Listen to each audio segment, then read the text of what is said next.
John Battelle with Recount Media is going to host for us Raffaella Camara with Epic Games and Eric Pulier from Vatom Inc., who are going to share with us the insights that they have about living and playing in this new incredible metaverse that is happening around us, and hopefully answer some questions on what exactly is this, where is this going, who's using it, when should I use it, or should I even use it?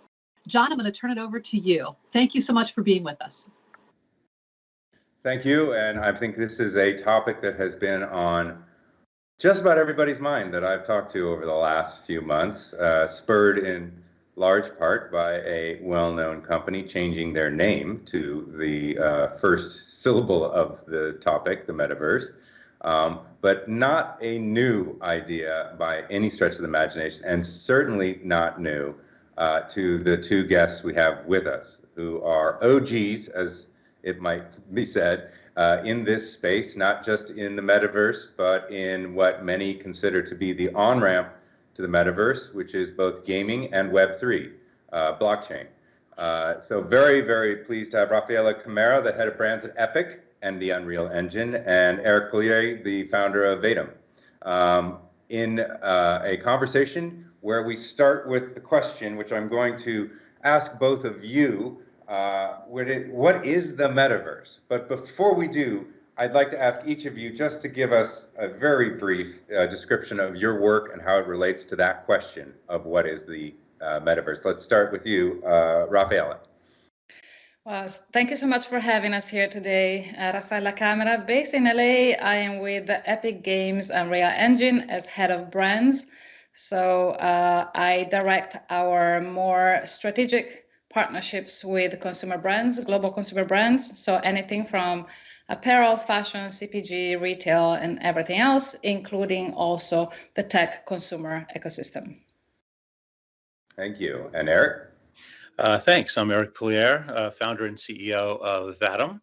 What we're focused on is bringing what you might call the Web3 technologies to the other 98%. A lot of hype, a lot of interest, a lot of activity around the use of NFTs and metaverses in a lot of different scenarios. But if you really look at the ease of use and the mass accessibility and how it can be applied to business today, it's a very small niche. We're focused on widening that from about 2% of the audience to the rest of us.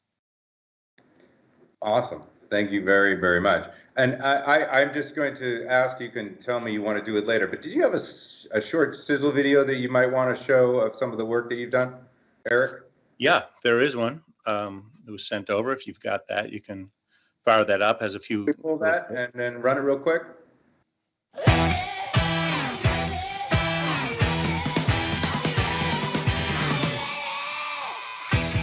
It's so cool. I really love sort of this interactive platform. And yeah, there's Claire.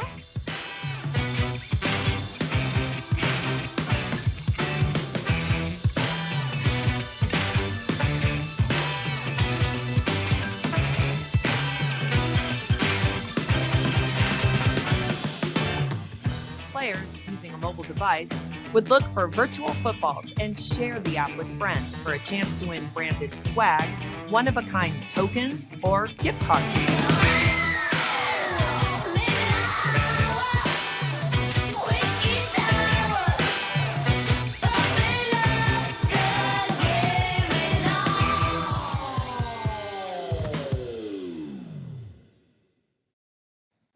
Lots of energy there.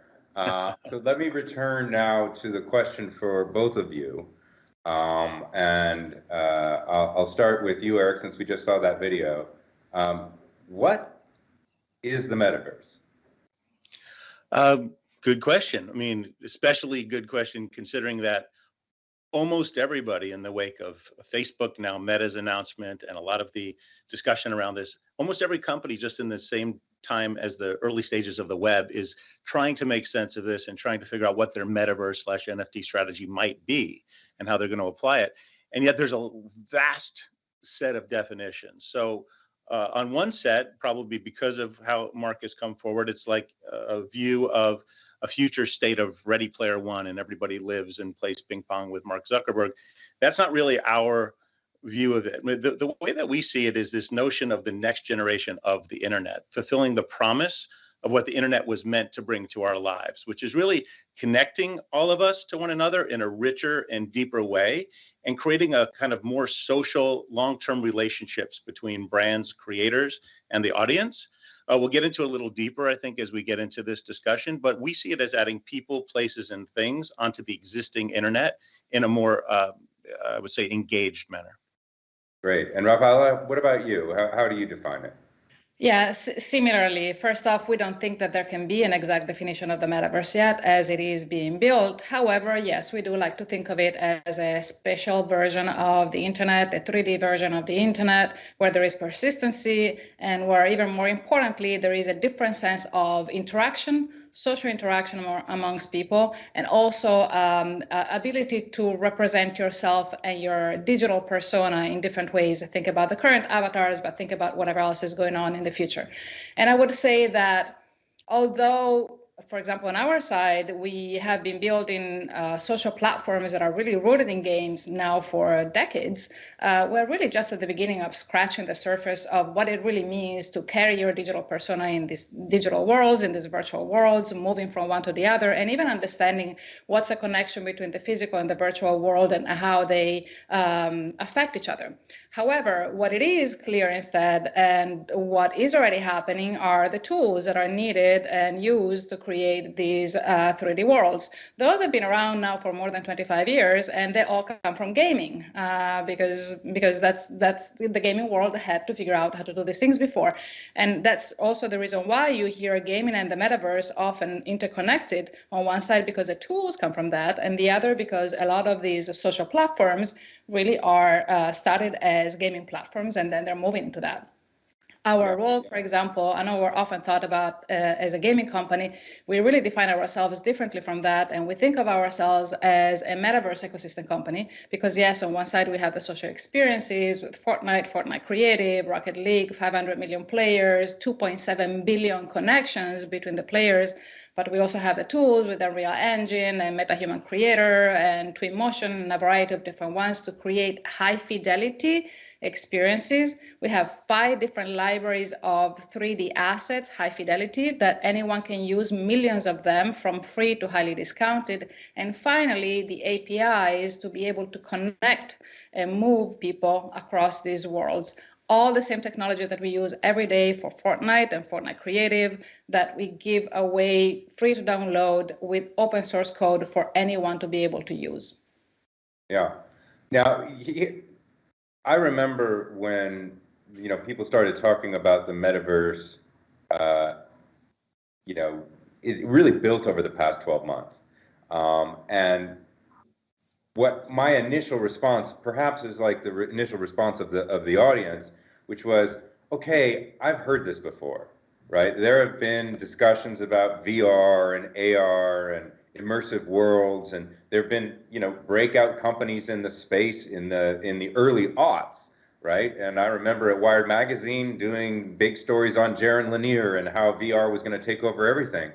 What's different this time, Eric, than last time? Yeah, well, here's what's different. There's a maturation of certain technologies and an introduction of others that's coming together in a way that now you can put a kind of complexity mask on top, and now we can actually deploy it at scale. So an example is when I mentioned people, places, and things being now added in a different way. The first thing is that now you can assume your own avatar, your own persona, and own your own data and move from experience to experience with your own sense of self intact and how you're expressing yourself.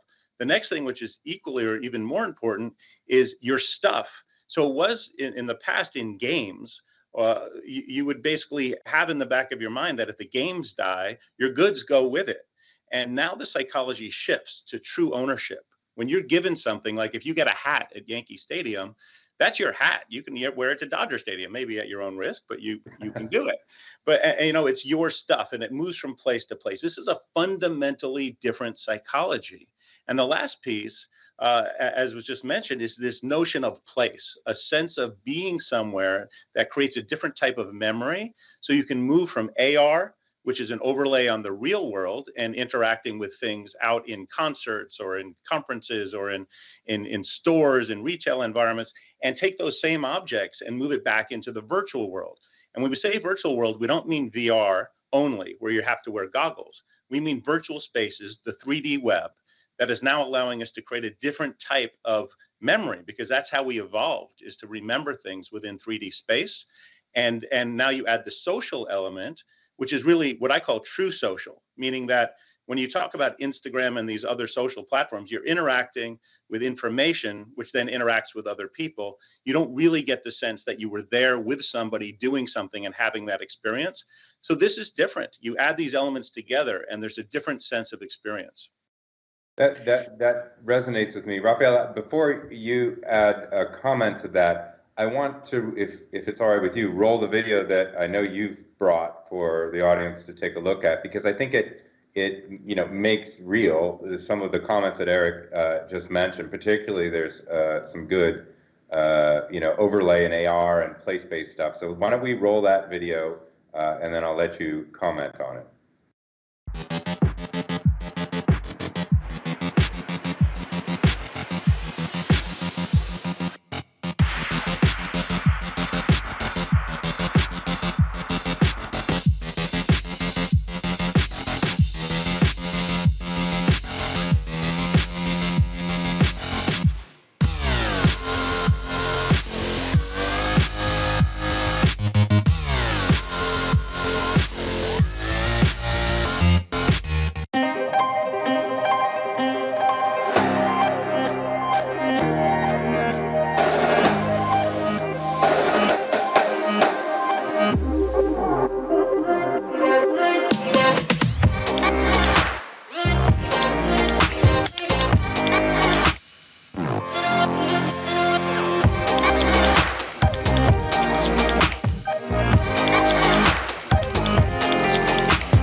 So this I think gives us a little bit of a visual insight into not only experientially what we have to look forward to, and it's already happening for a lot of millions of people, but also how brands are starting to be pulled into it. So Raffaella, can you tell us a little bit about what we just saw and maybe speak to that brand integration?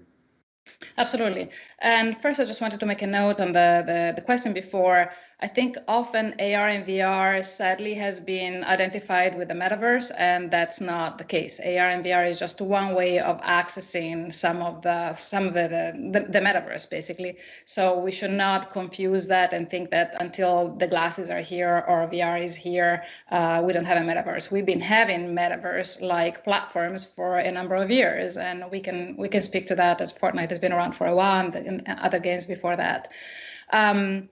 I think at the core of it all, if you look at what we do, there is this idea of social entertainment. We do believe that the difference here is that users and players like to interact with each other, not just in the game, but they talk to each other. Sometimes I know that fathers and sons meet in Fortnite sometimes, for example, when they cannot see each other. Brands are trying to find their way to be part of these large platforms and these large audiences. So to give you a couple of different examples, Balenciaga, the first video that you saw, what they wanted to do is they wanted to break their fall 2021 collection in a different way. So they partnered with Unreal Engine and they recreated their models, their physical models, into digital humans. They also created their clothing virtually, and then they broke their collection in different ways. First on a YouTube video, all created in 3D, a futuristic story that takes place in the future, then creating some of those garments and taking them virtually into Fortnite, where people could use them as skins in perfect detail. And then in Fortnite Creative, where we placed a store, a Balenciaga store, in a Fortnite island, and gamers could go in. They could actually try on the clothes. And finally, those same assets, and this speaks to efficiency that 3D allows you to do. We use those same assets for 3D billboards. So billboards where it felt like the characters were coming out of the physical billboard in 4 major cities across the world, while those same pieces of clothing were available for sale in their stores or online. So really bringing virtual and physical together. If we look at another example, which is Ferrari wanted to recreate their 296 GTB in perfect detail, which they did. The automotive industry in particular has embraced 3D real-time production because it allows to create almost this one source of truth, digital twins or representations that can be used across. Then that same car was used for web configurators. It was used against a virtual backdrop for an ad that was shot virtually. And finally, it was taken into the game where players could drive it and so test it with all the same exact details across all the different platforms. That also speaks to the integration of commerce, which I thought, which is certainly one of the things that I know marketers are really interested in. We're at a conference about, a world without ads. And so how do you create experiences where not only does it not feel, like you're being told to buy something, but rather it's an experience that the brand adds value into the experience, into the community itself. And that strikes me that your first example is a good example of that. Eric, are there others or other ideas you have as to how commerce plays into this world? And sure, absolutely. I mean, this notion of world without ads is not meant to denote, I'm sure, a world without strong connections between brands and the end users. It's a world without annoyance. Right? What's happened with ads is that they become noise. They become something that that whatever it says, click here to win $1 million. You're like, no, I don't want your $1 million. I'm busy with something else.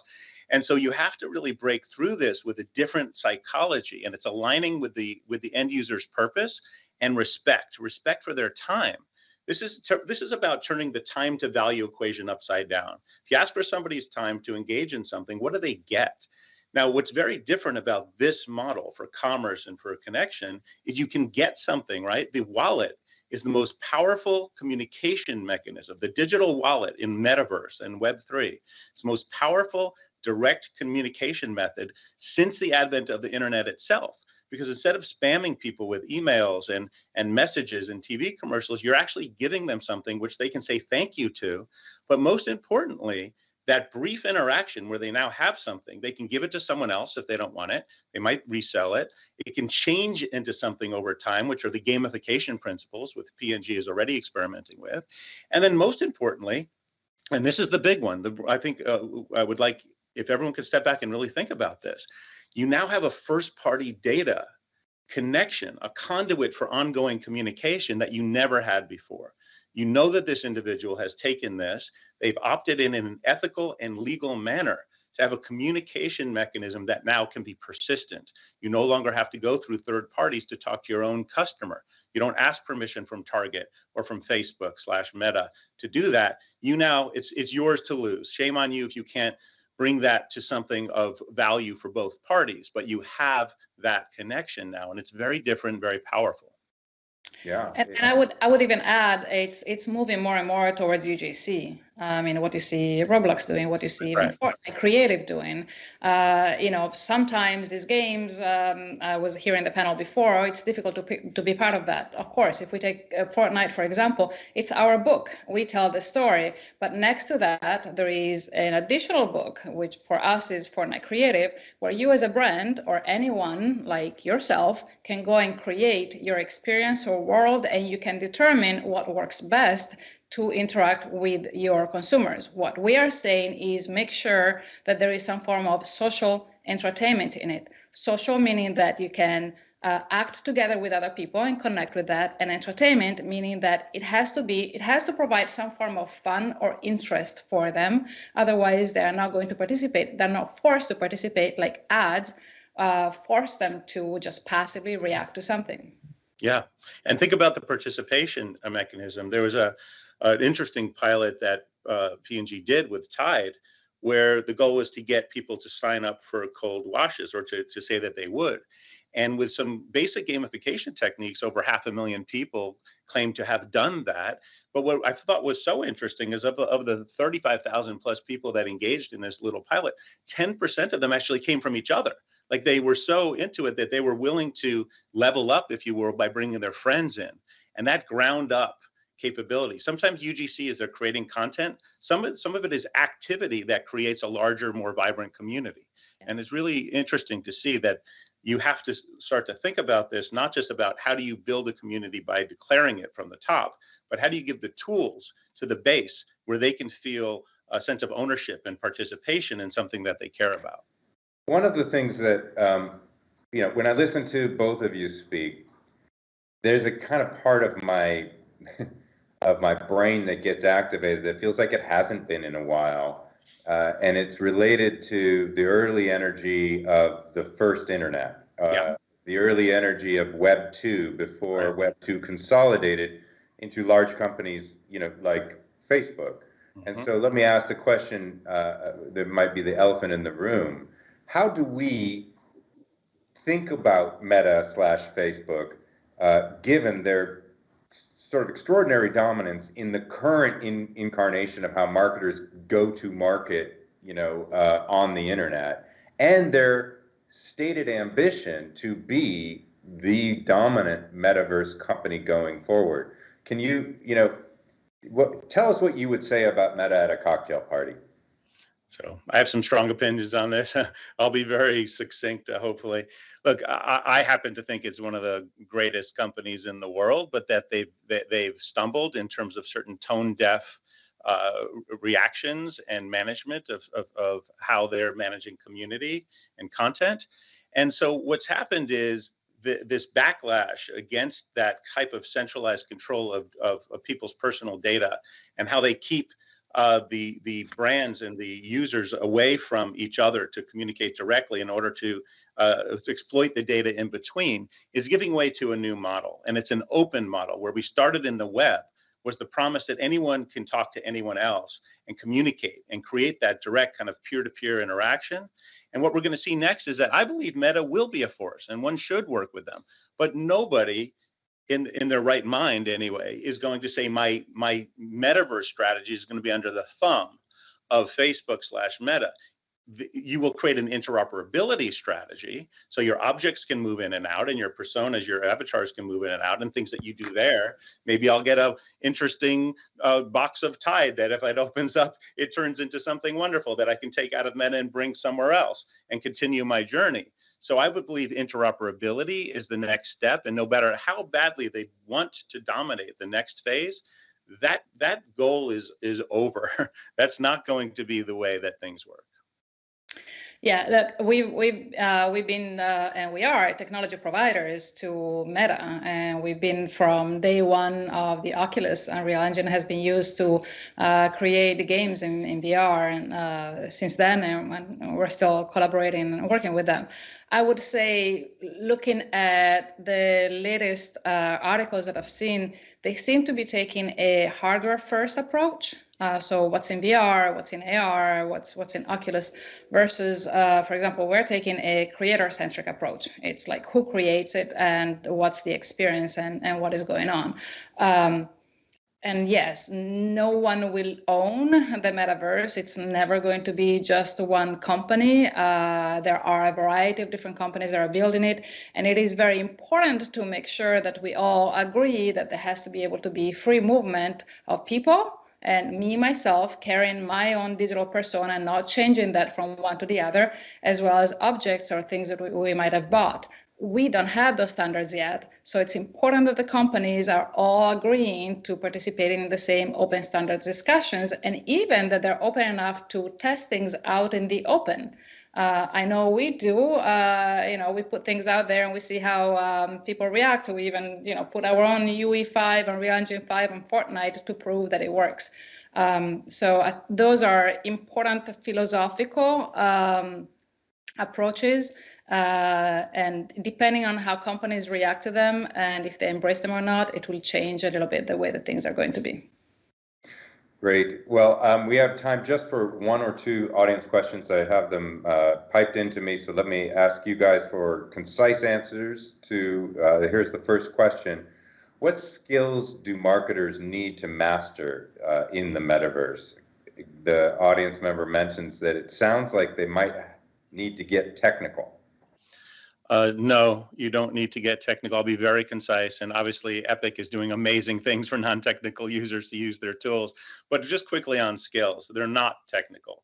First is it's about an understanding. It's a mindset shift and experimenting so that you get better at this. It's understanding that top down versus bottom up matters. That community is going to matter a lot more in the next generation. The difference between a wallet, which a user owns, versus proprietary apps and closed campaigns, it's not only Meta that needs to be open and understand the next generation. It's groups like Procter & Gamble that need to understand that when you give somebody something, it's theirs, and they don't want to have to get stuck in a campaign to find it again. So what's that openness and what's that mindset that you have to understand? And the last thing is, what's the, in terms of understanding, is how would you gather first-party data in an ethical and value-based manner, and then leverage that for communal value? I think that's the real opportunity here for Procter & Gamble and for all marketers. I would say I agree with all that, but I would add that marketers also have to think about making sure that their assets, their brand assets, are created in 3D, in high fidelity, because if they're not, by the time that they decided to do an experience somewhere, it will take them a while to create that. So the same way that they had to switch from, that they had to have 2D renditions of all the branded assets, they have to do the same thing in 3D, and they have to have them ready. Good answers. We could talk for another half an hour, but I am getting the high sign that we need to toss it back to the host. So please, audience members, join me in thanking Eric and Raffaella for giving us a glimpse into the metaverse. I have a feeling we'll be doing much more than just glimpsing in the months and years to come. Thanks very much.